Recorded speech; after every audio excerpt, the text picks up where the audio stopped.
Eh, Vamos a ver, deja ocultar esto. Ya. Vamos a ver en esta presentación la técnica TAP para la hernia inguinal, maniobras claves, trucos, tips and tricks. Esto en el contexto de la cirugía mínimamente invasiva.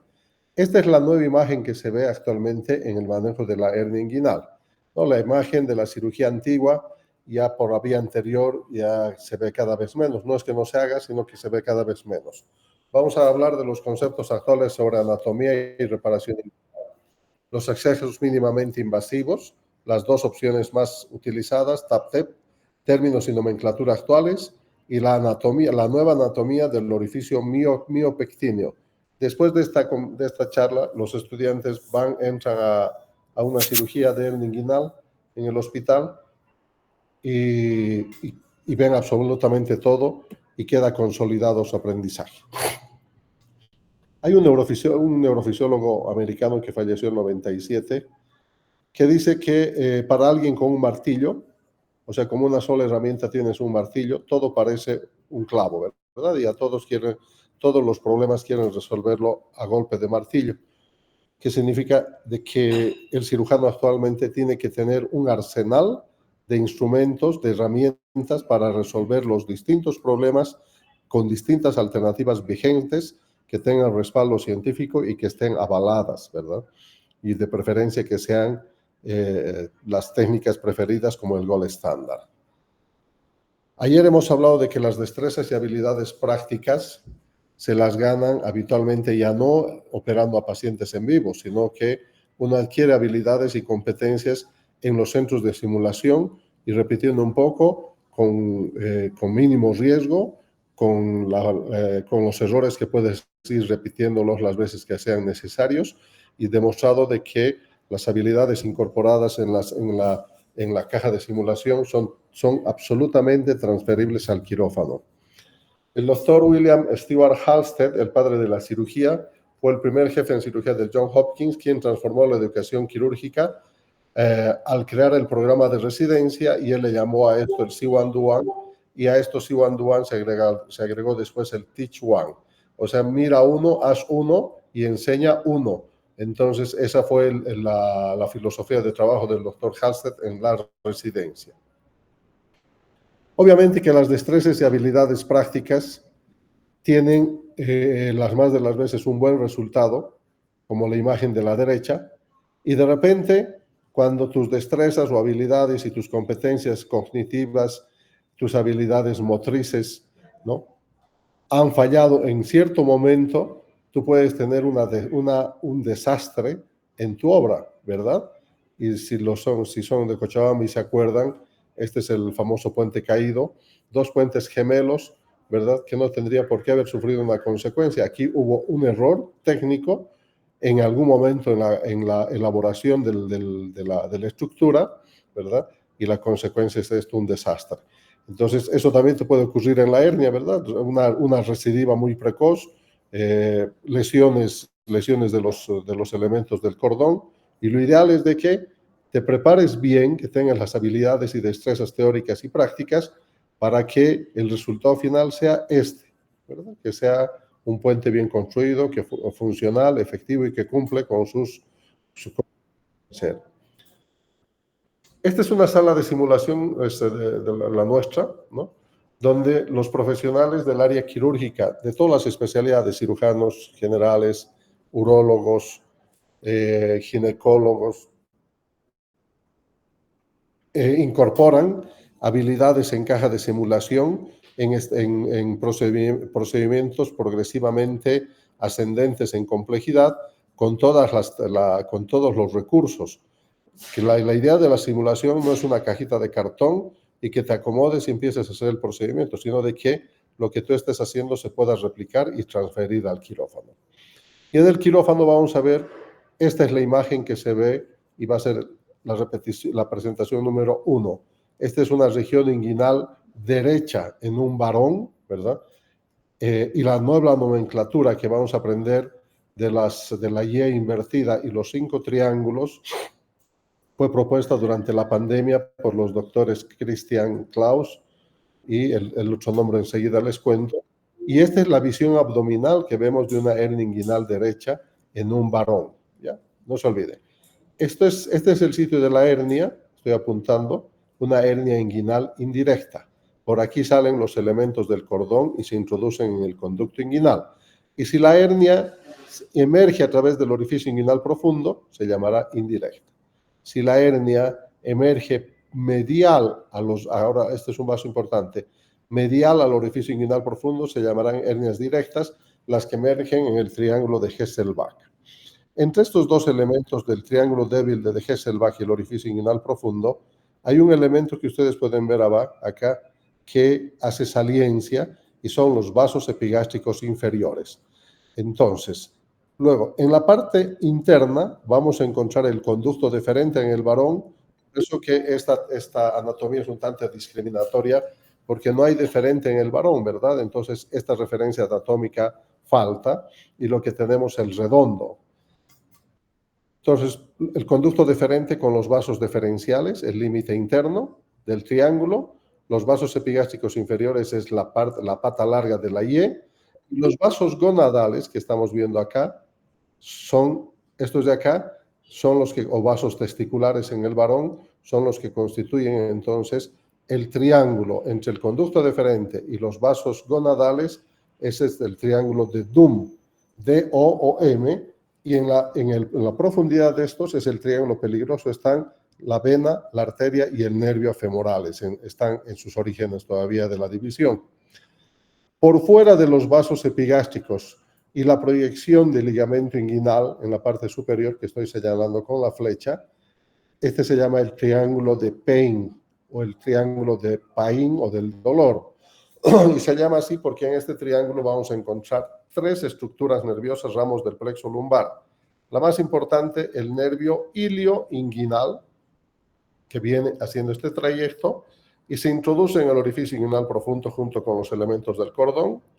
Tenemos después el ramo genital del génito femoral y el ilio hipogástrico. Les voy a preguntar en el examen, son los tres ramos del plexo lumbar que están en riesgo en una cirugía mínimamente invasiva con abordaje TAP.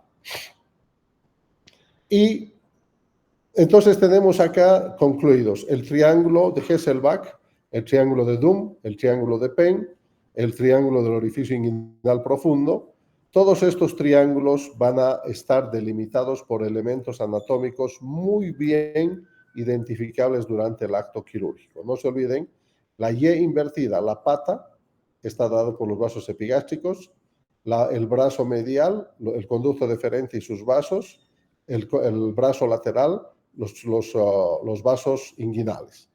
Todos estos elementos, el deferente y sus vasitos, arterias y venas, los vasos gonadales o testiculares, el nervio ilioinguinal, los linfáticos y los nervios ingresan por el orificio inguinal profundo y son 7 los elementos que conforman el cordón, el cordón en el varón, ¿no? Ahí acá están, los estamos viendo en esta imagen. A partir del 2004 ya se empezó a hablar de la cirugía laparoscópica de la hernia inguinal y obviamente de inicio siempre se plantea cuándo indicar, ¿no? En una hernia primaria, una lateral, en bilateral, y en este momento se planteaba que la cirugía convencional tenía una morbilidad del 33.4% y una recidiva del 4%, y la laparoscópica tenía del 10% de recidiva para el 2004.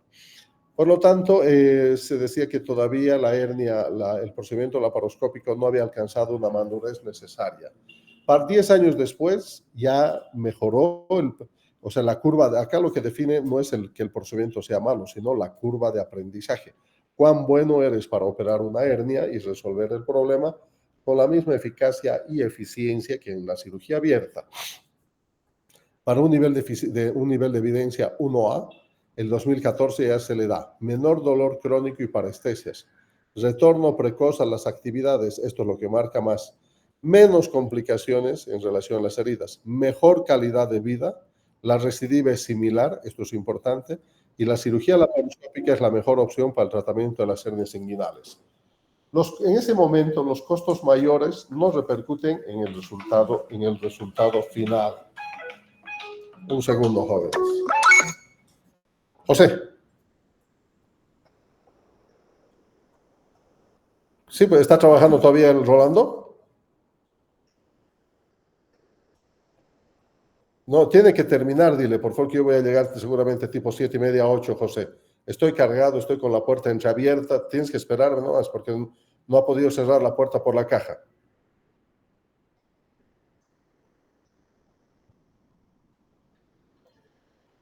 ¿Estás combinando, compa? Cuidado. Ya, chao, compa. Ya, hamburguesa te voy a llevar. Ya, chao, chao. Y el tema de los costos mayores no repercute en el resultado final. Actualmente uno pone en la balanza prácticamente, esto sucedía lo mismo con la cirugía de la vesícula. Al igual que existe un número significativo o había un número significativo de procedimientos quirúrgicos para reparar la hernia inguinal, Andrews 1, Andrews 2, Potensky, McVeigh, Lichtenstein, Madem, pero había fácil 100 procedimientos y cada uno de estos, o sea, que el cirujano que se le ocurría ponerle un punto en un distinto lugar le ponía su nombre. ¿Y qué es qué era lo que provocaba la gran cantidad de procedimientos quirúrgicos? La recidiva, nada más, ¿verdad? Entonces todos querían bajar los porcentajes de recidiva y no se lograba, y el mayor problema de la hernia hasta la aparición de la malla protésica, es que las recidivas oscilaban con las mejores técnicas entre un 7, un 5, hasta un 10%. Y así también existían muchas clasificaciones, la de Gilbert, la de Lichtenstein, la clasificación, y esta es la definitiva de la Sociedad Europea, que es muy buena. Cuando a uno le hablan, y como internos y estudiantes tienen que saber que existen 5 procedimientos, solo nombrarlos nada más, incluso ya el procedimiento no tienen que saber, pero saber la recidiva, qué porcentaje. Son 5 procedimientos quirúrgicos que actualmente se los habla, se los comenta, por el tema de que deben saber los cirujanos su forma de proceder, ¿verdad? Y su recidiva. Entonces tenemos la técnica primero, una de las técnicas un tanto más antiguas y que da los mejores resultados, la técnica de McVeigh. Referencia anatómica, el ligamento de Cooper. Es aquí donde con este elemento se reparaba. El problema es que llevaba uno el tendón conjunto al Cooper de un plano superficial a un plano profundo y los tejidos quedaban tensos y se rajaban y la recidiva iba en el orden del 5 al 7%. Entonces, para evitar esta recidiva le hacían incisiones de relajación por encima y le ponían una malla, ¿verdad? Ya la malla empezó a utilizarse más o menos en la época de los 80. Después tenemos la técnica de Lichtenstein, es una técnica canadiense que daba un porcentaje de recidiva en el orden menor del 2.5%.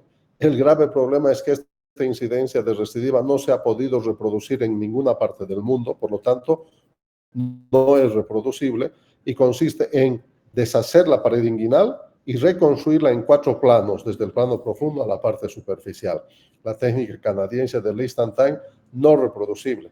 Después tenemos la técnica de Madem, que significaba suturar los planos del tendón conjunto al ligamento inguinal, planos absolutamente débiles, recidiva por encima del 10%, muy precoz.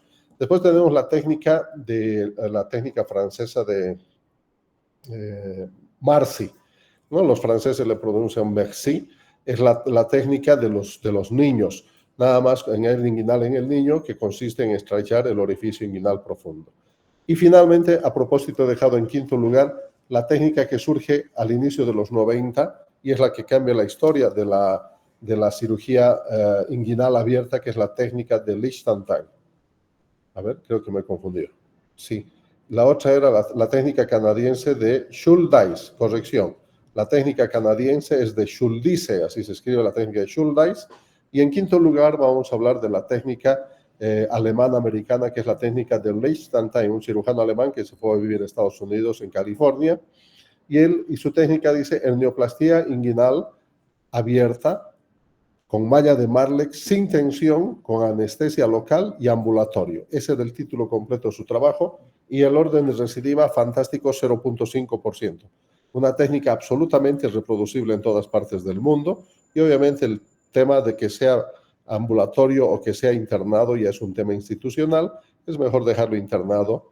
A mí no me gustaría que me operen mi hernia inguinal, que me pinchen, voy a llorar de dolor seguramente, prefiero que me pongan un bloqueo en la espalda, que me operen bien. Y el porcentaje de recidiva, les repito por segunda vez, del 0.5%. Excelente recidiva, la recuperación muy buena y lo más importante que es reproducible. Tú como un residente de primer año que sabes anatomía, miras 5, ayudas 5 y en la siguiente operación ya estás en condiciones de poder operar. Entonces, esa de las 5 y aproximadamente hace como casi 2 décadas se incorpora, poquito menos, ¿no? 15 años, la técnica mínimamente invasiva con sus dos opciones, la TAP y la TEP. Ahí viene. Y el ITEP o el extendido para hernias mucho más grandes y también a tocar un poco el tema de la incorporación del robot en la cirugía de la hernia inguinal compleja o recidivada con un costo extremadamente alto. Les presento, esta es la plataforma Da Vinci, el cirujano está acá, el paciente acá y los que están operando, el cirujano aquí en la consola de la plataforma Da Vinci y los brazos así, reproduciendo cada uno de los movimientos del cirujano en el paciente. Entonces, las dos técnicas que tienen que saber solamente los TEP y TAP, pero saber qué significa. TEP significa totalmente extraperitoneal. No se entra al peritoneo para nada, se entra en el espacio preperitoneal o de Retzius, aquí está con la señal. Este es el totalmente, es un procedimiento un tanto a ciegas, porque este espacio es virtual, no es real, y está lleno de tejido celular, tejido adiposo y vasos. Entonces no es fácil verlo, no es fácil trabajarlo, es un tanto más sangroso. Y la técnica transabdominal preperitoneal, ¿no? Esta ingresa a la cavidad abdominal, perforas el peritoneo, ves los intestinos, ves el hígado, ves la vesícula, todos los órganos intraabdominales y por la cara posterior, que es el plano ideal, atacas a la hernia inguinal, ¿verdad? Como estamos viendo acá, para hacer una sección en el peritoneo parietal, disecar los flaps hacia arriba y hacia abajo y colocar la malla en el lugar ideal. Estas son las dos técnicas y la TAP actualmente está en fase de consolidarse como gold estándar, pues su recidiva está por debajo del 1.5%. El único tema es que exige bastante habilidad quirúrgica.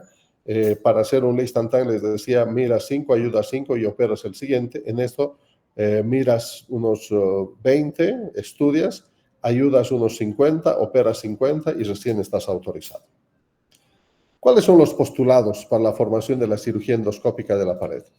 Las habilidades son las mismas que en cirugía abierta. Además, tienes que tener incorporada esa habilidad. Tienes que saber suturar y hacer nudos laparoscópicos. Esto es lo que tranca un poco al 90% de los cirujanos. No es fácil incorporar esta habilidad, pero es tema de entrenamiento y los ginecólogos son los que mejor incorporan mano izquierda y mano derecha. Lo ideal es hacer entrenamientos en modelos inanimados y animados, o sea, estamos hablando en cajas de simulación. Seleccionar los pacientes puede ser al principio, no te hagas una hernia demasiado grande, muy compleja ni crónica que te dé problemas. Y la clave es tienes que saber anatomía. Tienes que saber por dónde van los vasos epigástricos, qué son los vasos epigástricos, de dónde viene el deferente, qué son los vasos diferenciales, cuáles son los elementos anatómicos que forman el conducto inguinal y obviamente la técnica quirúrgica. Uno de los representantes que tenemos de Sudamérica es el doctor Ezequiel Palmisano, de la Argentina, experto en pared abdominal. Maniobras claves, trucos que se llaman tips y tricks, ¿no? Para el tratamiento endoscópico. Lo importante es que, ¿qué vamos a tratar? ¿Verdad? Cuando entras y haces tu diagnóstico, ¿es una hernia inguinal, es una hernia crural, es una hernia primaria, es una hernia unilateral, es una hernia bilateral? O sea, lo importante es qué vamos a tratar. Segundo, de acuerdo al qué vamos a tratar, cómo vamos a posicionar al equipo quirúrgico. En las hernias el paciente está en decúbito dorsal. Lo que mueve es la mesa quirúrgica, ¿no? Para hernia inguinal les voy a decir cuál es el detalle. ¿Cómo vamos a posesionar los puertos de trabajo? ¿Es una hernia inguinal unilateral? Varía. ¿Es bilateral? Distinto. Y simulando a la visión crítica de Strasberg, del triángulo de Strasberg en la vesícula, deberíamos lograr una visión crítica de seguridad para evitar dañar a los elementos del cordón.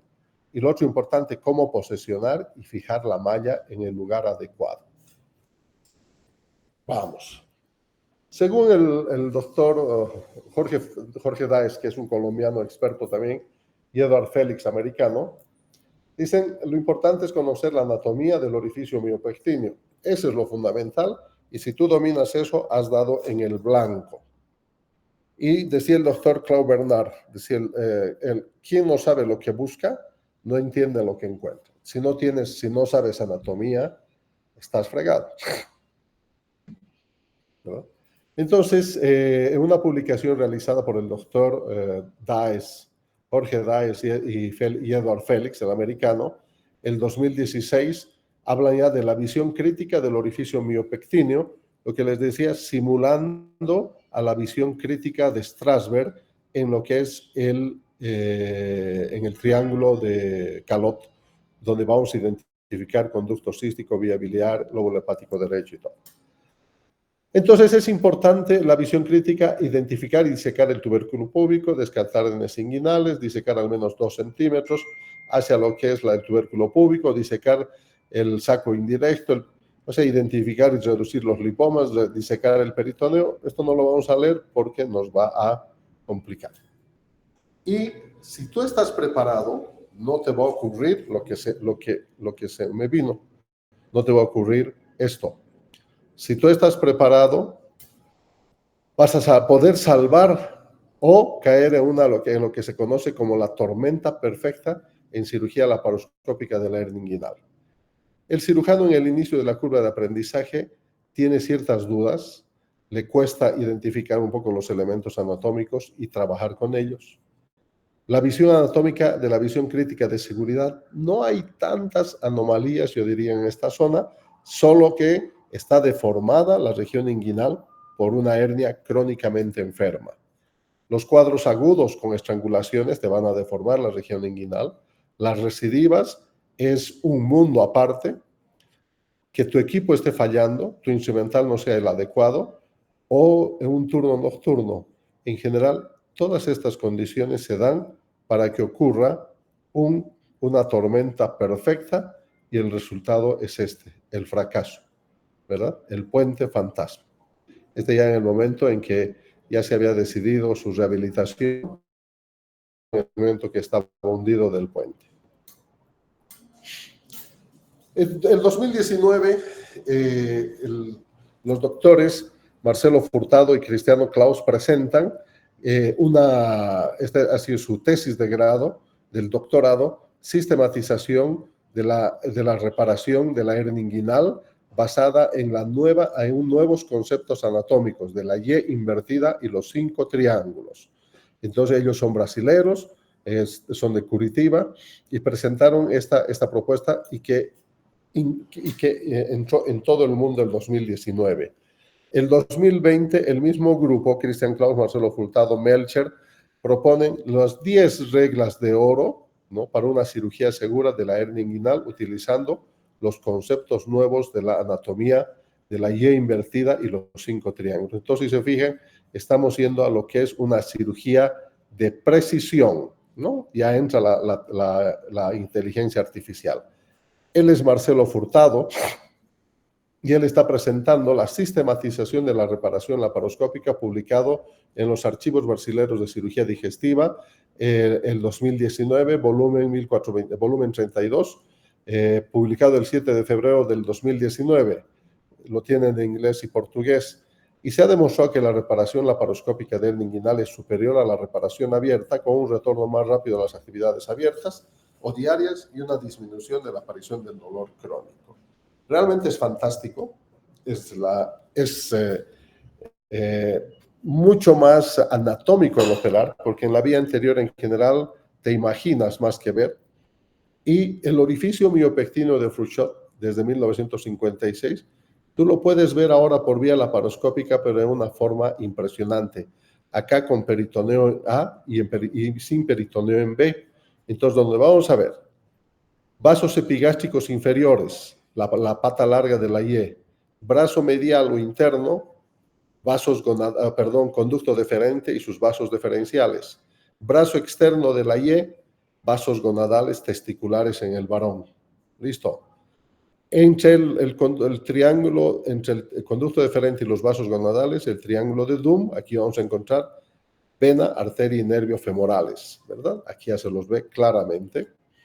Entre los vasos gonadales y el ligamento inguinal en el varón, acá, está el triángulo de pain o el triángulo del dolor, donde tenemos que evitar lastimar a tres nervios, el hilo inguinal, el hilo hipogástrico y el ramo genital del génito femoral.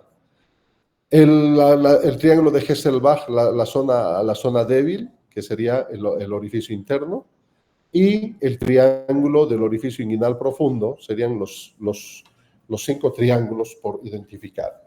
Acá hemos retirado el peritoneo, se ha disecado el flap hacia la parte inferior y otra vez, vasos hipogástricos inferiores, conducto deferente, estoy repitiendo ya 50 veces creo, conducto deferente y sus vasos, vasos gonadales, triángulo de Doom, triángulo de Pain.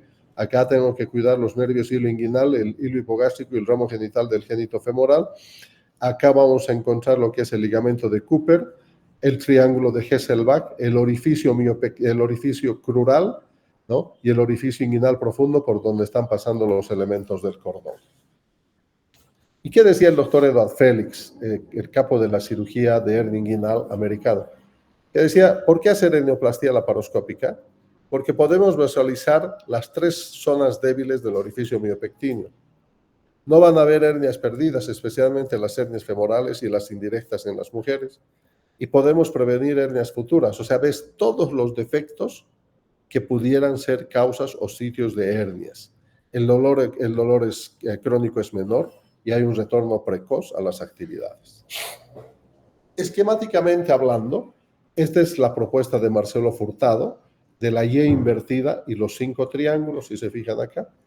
Vasos epigástricos, conducto deferente y sus vasos gonadales o espermáticos, triángulo de Doom, triángulo de Pain, el triángulo del orificio crural, el triángulo el triángulo de Hesselbach o el orificio interno y el triángulo externo del orificio inguinal profundo.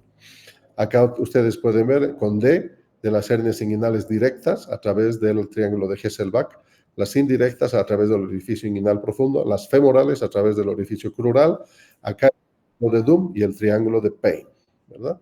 Esta es la sistematización y tú lo ves a través del peritoneo y no hay dónde fallarle, ¿verdad? Entonces, este es el nuevo concepto de la Y invertida de la sistematización. Vasos epigástricos, conducto deferente y sus vasos deferenciales, los vasos gonadales, triángulo de Doom, triángulo de Pain, triángulo lateral, orificio inguinal profundo, triángulo medial, es el triángulo de Hesselbach y el triángulo de las hernias femorales en la parte medial. Y así como existe esta sistematización de la Y invertida, también se han descrito 3 zonas de disección. La zona 1, que corresponde al triángulo de Pain, fundamentalmente la parte externa, ojo con los nervios. La zona 2, o la disección medial, acá vamos a encontrar el ligamento de Cooper, la corona mortis, el complejo pubis Cooper, podemos encontrar en la parte inferior a la vejiga, podemos encontrar a los vasos obturadores, y en la parte medial la zona crítica. En la zona 3 vamos a encontrar los elementos del cordón, el conducto deferente, los vasos gonadales y sobre todo la vena y las arterias femorales. ¿Verdad?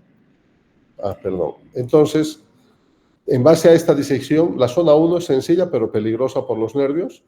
La zona 2 es compleja por la gran cantidad de elementos anatómicos que tienes que identificar y es acá donde vamos a poner nuestra malla, o sea, fijar nuestra malla. Y la zona 3 peligrosa por la presencia de los nervios. La disección de la zona 2, entonces ya estos son imágenes en vivo. Esto corresponde a una hernia inguinal indirecta, pero del lado izquierdo en el varón, ¿verdad? Cómo cambia la posición. Se puede ver perfectamente así, a trasluz, este elemento blanco nacarado, oblicuo, que es el ligamento de Cooper, Y en la parte próxima a los vasos, a los diferenciales, está la corona mortis, que la corona mortis es un sistema de irrigación de alta presión porque comunica un sistema profundo de los vasos pudentos con los vasos epigástricos inferiores. Cuando se lastiman o los jaloneas, van a sangrar y en general no paran de sangrar estos hasta que tienes que poner puntos. La corona mortis.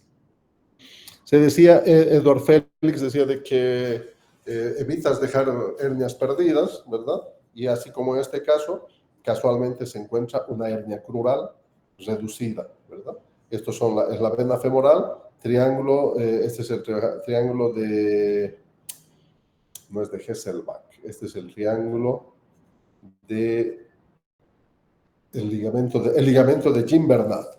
El ligamento de Gimbernat, y por debajo vamos a encontrar el orificio crural por donde emergen las hernias crurales.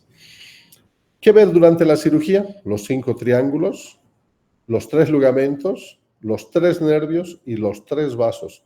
Así no vas a tener ningún problema y vas a poder dormir tranquilo, ¿verdad? ¿Cuáles son los nervios? Ahí tienen. La malla debe cubrir todos los defectos. En general, en la cirugía TAP laparoscópica se colocan mallas mucho más grandes que la vía anterior. Entran fácil mallas de 15 por 15 enteras acá. Lo ideal es colocar, como en este caso, mallas microporosas.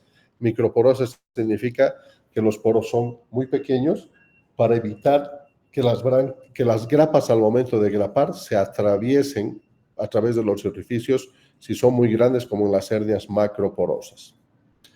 Y esto es lo que ves, ¿verdad? Una hernia inguinal indirecta derecha, vasos epigástricos, deferente y sus vasos, gonadales, el triángulo de Hesselbach, el orificio inguinal profundo, triángulo crural, triángulo de Doom, triángulo de Penn, y ahí van todas las relaciones y los 5 triángulos. Esta es la vista que tenemos. En la mujer, lo que varía es que no existe los vasos deferenciales, por lo tanto, está faltando el brazo oblicuo de la Y, el brazo oblicuo medial de la Y. Y esto se ha reemplazado con el trapezoide del desastre en la mujer, que lo vamos a hablar en otro momento. Esta es la imagen que se ve.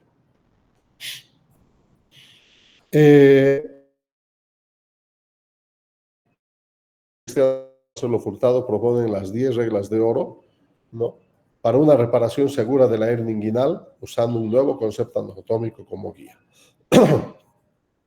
Primero, comienzo de la cirugía con el TAP. Siempre visualizar todo lo que es el complejo pubis Cooper, los vasos epigástricos inferiores, la distancia que se debe seccionar, el deferente, ver todos con una disección Roma. Disección, el que debe seguir el plano peritoneal.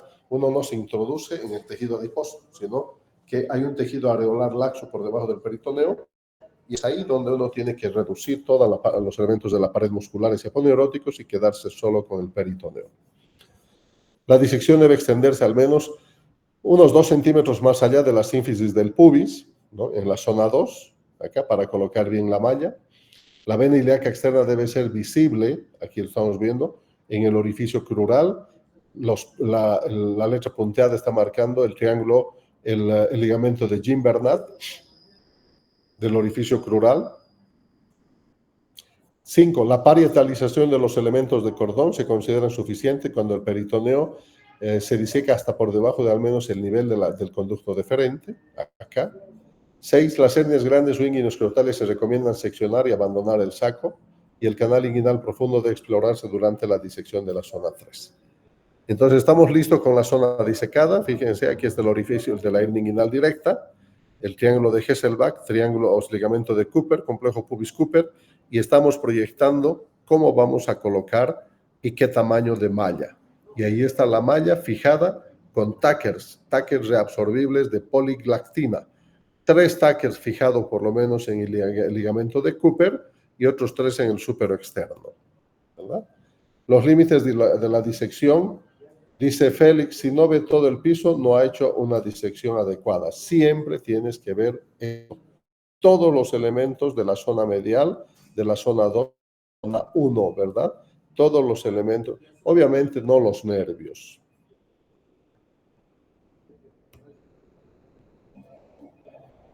Lo importante otra vez es conocer la anatomía, un paso fundamental. La sistematización de los triángulos y la Y invertida facilita la enseñanza y las 10 reglas de oro son fundamentales para aprender. Bueno, este es Herniatab. Mañana vamos a continuar con TEP y el lunes vamos a ver, jóvenes, electrocirugía, el programa FUSE, y con eso estamos terminando. Si tienen alguna pregunta es el momento, si no nos vemos mañana. Chao, que les vaya bien. Hasta luego, doctor. Gracias. Adiós. Gracias.